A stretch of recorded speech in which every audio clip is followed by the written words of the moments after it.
Namaz müminin miracıdır. Estaizu billah. Ütlü ma uhiye ileyke minel kitabi ve akimis salah. İnne salate tenha anil fahşai vel munkeri vel bagi. E'idukum leallekum tezekkerun. Sadakallahu azim. Ayet-i kerimede şöyle buyurulur. Kitaptan sana vahyolunu oku. Namazı da dosdoğru kıl. Çünkü namaz insanı kötülükten ve hastalıktan alıkoyar. İkinci müjde ise Bakara suresinin son 2 ayetidir.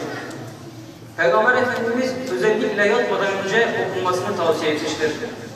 Hazreti Ebu Euzubillahimineşşeytanirracim. Bismillahirrahmanirrahim. Subhanellezî esrâ bi'abdihi leylen minel mescidil harâmi ilel mescidil aqsallezî bâraknâ havlehu linuriyehu min âyâtinâ innehu huves-semî'ul basîr. Sadakallahu azim. Kendisine ayetlerimizden bir kısmını gösterelim diye kulunu bir gece Mescid-i Haram'dan çevresini bereketlendirdiğimiz Mescid-i Aksa'ya götüren Allah'ın şanı yücedir. Hiç şüphesiz O hakkıyla işitendir, hakkıyla görendir. Peygamber Efendimiz sallallahu aleyhi ve sellem Miraç olayını şöyle anlatmaktadır. Ben Kabe'nin hacim kısmında uyku ile uyanıklık arasında idim. Yanıma merkepten büyük, katırdan küçük beyaz bir hayvan getirildi. Bu Burak'tı. Ön ayağını gözünün gördüğü en son noktaya koyarak yol alıyordu. Ben onun üzerine bindirilmiştim. Böylece Cibril aleyhisselam beni götürdü. Dünya semasına kadar geldik, kapının açılmasını istedi. Gelen kim diye sorulduğunda ise Cibril dedi. Beraberinde kim de sorduğunda ise Muhammed dedi. Ona Miraç daveti getirildi, gönderildi mi dediği zaman evet dedi. Kapı açıldı, kapıdan geçince orada Hazreti Adem'i gördüm diyor Peygamber Efendimiz. Ona selam verdim, selamıma mukabele etti, sonra bana salih evlat, hoş geldin dedi. Sonra Cebrail aleyhisselam beni yükseltti ve 2. semaya geldik.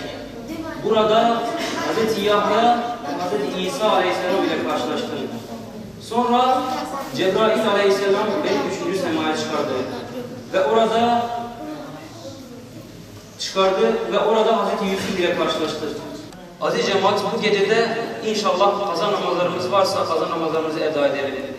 Bol bol Kur'an-ı Kerim okuyalım, tefekkürde bulunalım.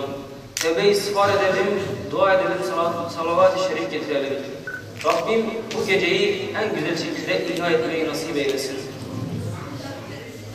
Velhamdülillahi Rabbil alemin. Lillahi Teala'l-Fatiha.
بالله من الشيطان الرجيم بسم الله الرحمن الرحيم الحمد لله رب العالمين والصلاة والسلام على رسولنا محمد وعلى آله وصحبه أجمعين.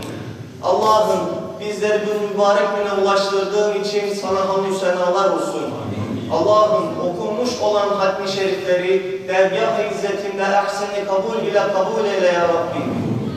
Okunanlardan hasıl olan sevabı evvelen bizzat Hâce-i Kainat, iki cihan güneşi, Peygamberimiz, rehberimiz, önderimiz Hz. Muhammed Mustafa sallallahu aleyhi ve sellemin aziz, pak ve müşerref ruhlarına hediye eyledik, vasıl eyle ya Rabbi, haberdar eyle ya Rabbi. Allah'ım dualarımızı kabul eyle, günahlarımızı affeyle ya Rabbi. Es-salatu vesselamu aleyke ya Resulallah. Es-salatu vesselamu aleyke ya Habiballah.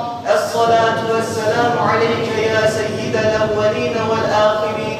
Ve selamun alel murselin. Ve selamatu alel mu'minin. Velhamdülillahi Rabbil alemin. El-Fatiha ma'as-selavat.